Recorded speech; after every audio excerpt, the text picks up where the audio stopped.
అన్న నమస్తే. నమస్తే భయ్య. ఏం పేరన్నా? అన్న పర్వీందర్ సింగ్ అన్న. పర్వీందర్ సింగ్ గారు ఏం చేస్తుంటారు? నేనైనా బిజినెస్ ఉందన్న, ట్రేడింగ్ చేస్తాను. ఆన్లైన్ బిజినెస్ ఉంది. ఓకే. సో ఎట్లుంది మరి బిజినెస్ ఎట్లా నడుస్తుంది? బిజినెస్ ఎప్పుడైతే జర అంత ముందులాగా లేదు, ఓకే. కొంచెం ఆర్థిక పరిస్థితి ఇండియాలో మంచిగా లేదు, మన బిజినెస్లు కూడా అంత డౌన్ వల్ల ఉన్నాయి, అంత లేదు. ఓకే. బట్ ఎనీయో మేనేజ్ చేస్తున్నాం, బిజినెస్ అయితే నడుస్తుంది. ఎక్కడ ఉండేది ఎక్కడ మీరు? బతకాలంటే ఏదో చేయాలి, అట్లా ఉంది. ఓకే. ఎక్కడ ఎక్కడ ఉంటారు? నేను రహమత్ నగర్ ఎంఎంసీసీ స్కూల్ దగ్గర ఉంటాను. అన్న మరి ఇప్పుడు తెలంగాణ రాష్ట్రంలో కాంగ్రెస్ గవర్నమెంట్ ఉంది. సో లైక్ ఎట్లా అనిపిస్తుంది మీకు, అంటే ఈ గవర్నమెంట్ వచ్చిన తర్వాత నుండి? ఇదిగోండి, గవర్నమెంట్ అంటే ఎవరు పబ్లిక్ ఎలక్ట్ చేసిన వాళ్ళు, గవర్నమెంట్ వాళ్ళు అందుబాటులో ఉండాలి. ఏ ఎమ్మెల్యే అయినా కానీ ఎవరు అందుబాటులో ఉండాలి, పబ్లిక్ ప్రాబ్లం లేకుండా చూసుకోవాలి. అవే చూస్తాం. పబ్లిక్ గ్రోత్ కావాలి. పబ్లిక్ 5 సంవత్సరాల ముందు ఏముంది అదే ఉంటే లాభం లేదు, ఏ ఎమ్మెల్యే చేంజ్ అయినా. గెలిపించడానికి కూడా ఎవరికి కొత్త ఛాన్స్ ఇస్తే వాళ్ళకు కూడా ఉంటుంది. మంచిగా పబ్లిక్లో తిరిగి పబ్లిక్కి మంచిగా చేయాలి, అదొకటి. ఎవరు ఇంతకుముందు కష్టపడి 5 years 10 years చేశారు, వాళ్ళు పబ్లిక్లో ఉన్నారు. అందుకే వాళ్ళకు పబ్లిక్ రికగ్నైజ్ చేసి ఓటేసి గెలిపించింది. అదే ఉంటుంది, ఇంకేం లేదు. పబ్లిక్లో అందుబాటులో ఉండాలి. ఇప్పుడు ఎవరైనా కొత్త వాళ్ళు వచ్చినా, వాళ్ళు ఎంత టెక్నాలజీ ఉన్న అన్ని తెలిసిన ఎమ్మెల్యేస్ వచ్చినా కూడా పబ్లిక్ సర్వీస్ లాగా ఉండి పబ్లిక్ సర్వీస్ చేసుకుంటా ఇంకో 5 years కూడా వచ్చే ఛాన్స్లు ఉంటాయి. అంటే ఇప్పుడు రాబోయే రోజులలో జిహెచ్ఎంసీ ఎలక్షన్స్ వచ్చే అవకాశం కనిపిస్తూ ఉంది కాబట్టి, సో కొత్తగా ఇప్పుడు సర్ ప్రక్రియ నడుస్తూ ఉంది, ఇది SIR ఓట్ ఫిల్టరైజేషన్ నడుస్తూ ఉంది కాబట్టి ఎట్లా అనిపిస్తుంది, ఎట్లా జరిగే ఛాన్సెస్ ఉన్నాయి కమింగ్ ఎలక్షన్స్?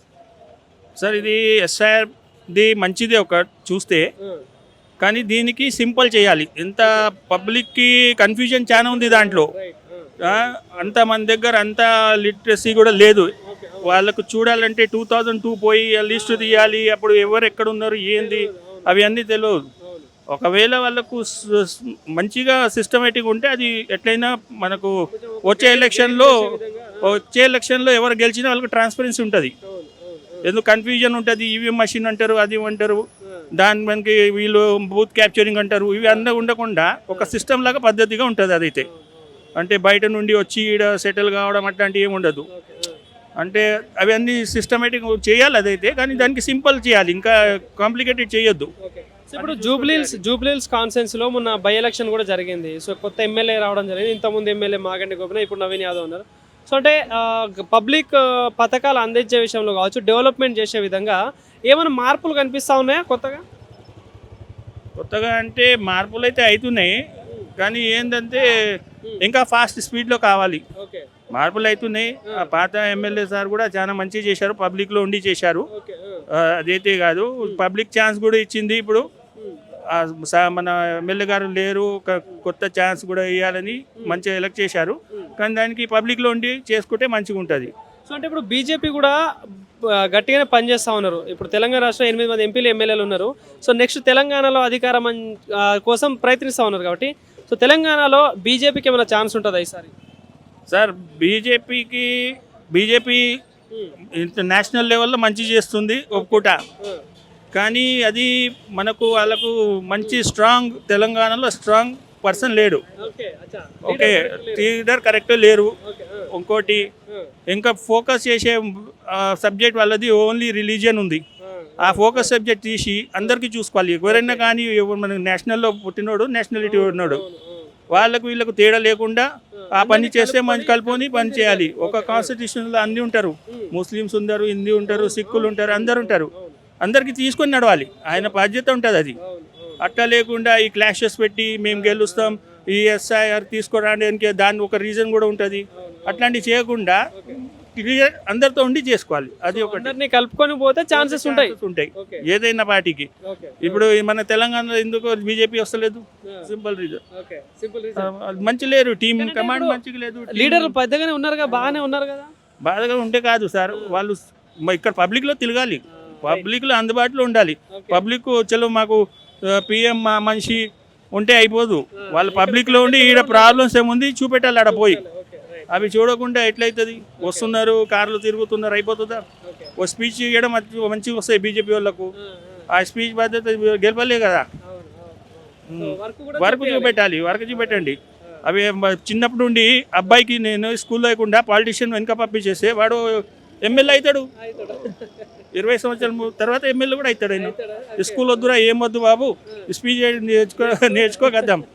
ఇది ఒక మాట. సో అంకల్ మరి ఎప్పుడంటే ఇంతకుముందు టీఆర్ఎస్ గవర్నమెంట్ ఉండే, కేసీఆర్ గవర్నమెంట్ ఉండే, ఇప్పుడు రేవంత్ రెడ్డి ఉంది. సో ఎట్లా అనిపిస్తుంది కంపారిజన్? చేంజెస్ ఉన్నాయి. స్టార్టింగ్లో రేవంత్ రెడ్డి గారు కూడా చెప్పారు ఇది చేద్దాం అది చేద్దాం. ఇప్పుడు ఏ వర్క్ ఎక్కడ వచ్చింది ఆ పోర్టల్లో చూస్తే ఇప్పుడు దాకా తెలుస్తుంది. అది వాళ్ళు చెప్పేది ఏంటంటే నేను చెప్పినట్టే పబ్లిక్లో ఉండి చేసుకుంటే అని మళ్ళీ ఇంకో ఛాన్సెస్ ఉంటాయి. సో కమింగ్ జిహెచ్ఎంసీలో ఎలక్షన్స్లో ఎవరికి ఎక్కువ ఛాన్స్ కనిపిస్తుంది అంటే ఇప్పుడు ఇంత డిస్కషన్ చేసాం కాబట్టి, so BJP they are fighting, BRS మళ్ళీ అధికారం కోసం ఫైట్ చేస్తుంది, కాంగ్రెస్ అట్లాగో 10 years మేమే అధికారం అంటా ఉంది. కాబట్టి కమింగ్ జిహెచ్ఎంసీ ఎలక్షన్స్ ఎవరికి ఎక్కువ ఛాన్స్ ఉండొచ్చు? ఇచ్చిన కమిట్మెంట్లు పూర్తి అయినాయా ఫస్ట్ అది చూసుకోవాలి.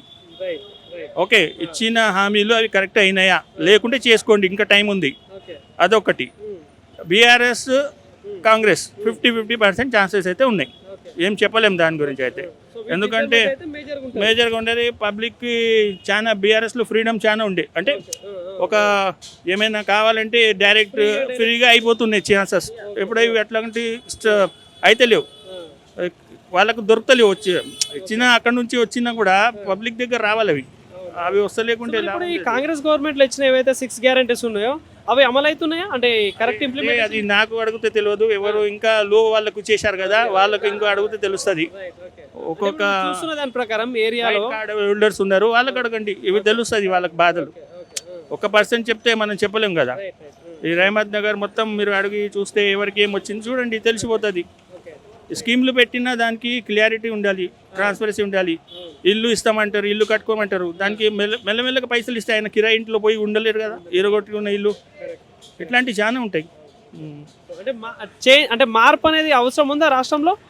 కావాలి, మార్పు అయితే కావాలి. దానికి ఒక్క ఇండివిజువల్ కూడా వచ్చి వీళ్ళు పార్టీ మంచిగా లేదని చెప్పొద్దు. ఆ పవర్లో ఉన్న పార్టీ మంచి చేస్తుందని చెప్పాలి. అట్టా ఉండాలి, అది మనసు నుండి రావాలి.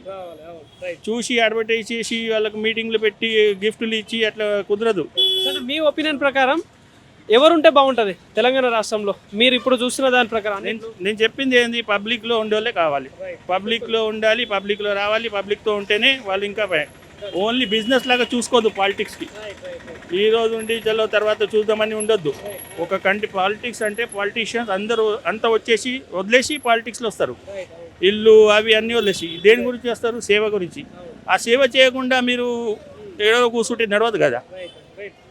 ఆ మాట అందరికీ తెలియాలి. అది first thing. Thank you so much.